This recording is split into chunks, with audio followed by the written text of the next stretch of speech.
Welcome to Afra's Artifacts, where we do some archaeology of our own and dig into the queer side of Star Wars.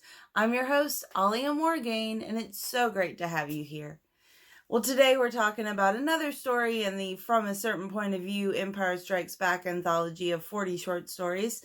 This story in particular is called Beyond the Clouds and is written by Lilliam Rivera. So this story is about a woman named Isabalia, who is a wannabe bounty hunter. And it is the third story, chronologically, that stars a queer character in this anthology. In its own right, that's fabulous. It's wonderful that there are 3 stories about queerness in this anthology. There are, in fact, more.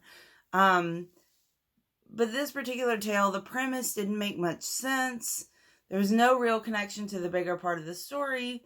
It felt kind of disconnected and thrown in there. And for that, I'm a little disappointed.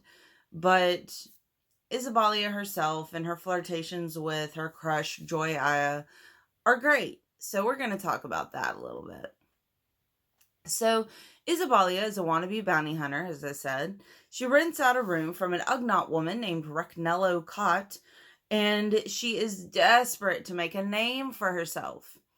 She is drab and plain in her clothing choices and in her appearance in general, and so she doesn't really stand out much at all. She works for a dangerous and bad man, a Duros named Elad Zalto, who's owner of the Azure Den, an underground gambling setup. And by work for, I mean she beats people up and sends messages for Elad. So Elad, along with her doing all of this work, has promised to set her up a meeting with Boba Fett to help her get her into the bounty hunting ranks for real. So, not really sure how that's supposed to work out, since Boba Fett seems to be one of those people that kind of works alone, although we see something a little different in The Mandalorian. But that's what Elad has promised. Who knows if that promise is able to even happen. So, of course, Isabalia does what she can because she really, really wants to meet Boba Fett. And she really wants to be a true bounty hunter. So, the queerness. Her crush is a waitress named Joy Aya.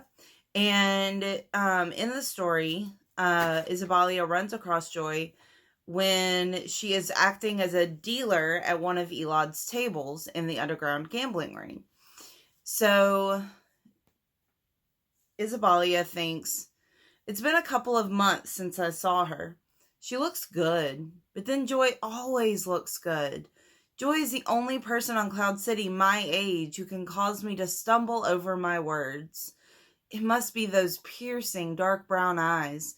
Even when she's smiling at you, Joy is somehow sizing you up, checking to see where exactly you land. And at one point, Joy says she's been watching Isabalia, and the wannabe hunter thinks, she's been watching me? Joy Aya? I try to hold her intense stare for as long as I can. 1 or 2 or hundreds of heartbeats pass.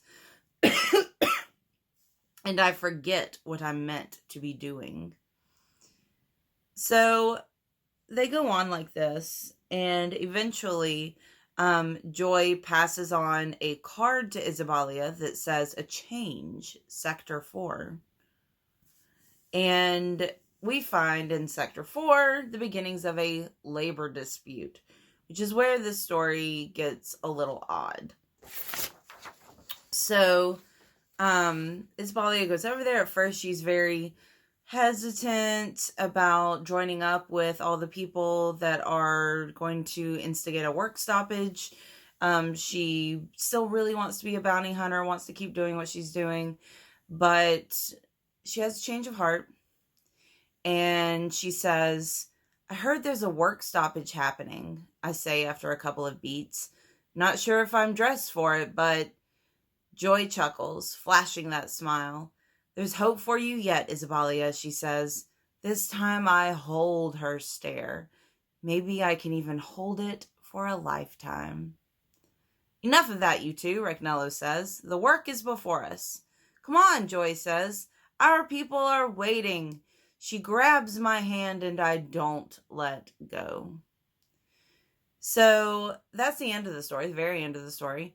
And Isabalia joins the work stoppage. And the weird thing is they're going into the carbon freezing chamber. And we all know what's happening in the carbon freezing chamber at this time. So I'm not really sure how that is. Sorry, my cat has joined the show. So I'm not really sure how that is supposed to work out or play into what's going on.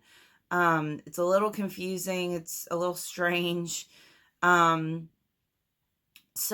as a story in this collection, in regards to Empire Strikes Back, it doesn't quite work for me, but I really do like Isabalia and Joy. I think they're really cute together. I think it works out really well.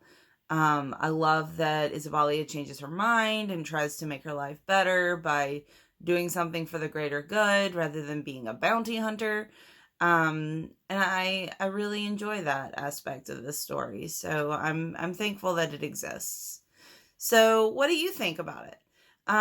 What do you think about Isabalia? What do you think about this story and the placement of Empire Strikes Back? So comment down below to let me know what's on your mind. And remember to like the video, subscribe to the channel, follow me on Twitter at AliaMorgan, and peruse my blog at thestarwarsreview.blogspot.com.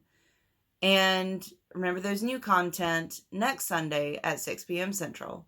May the Force be with you.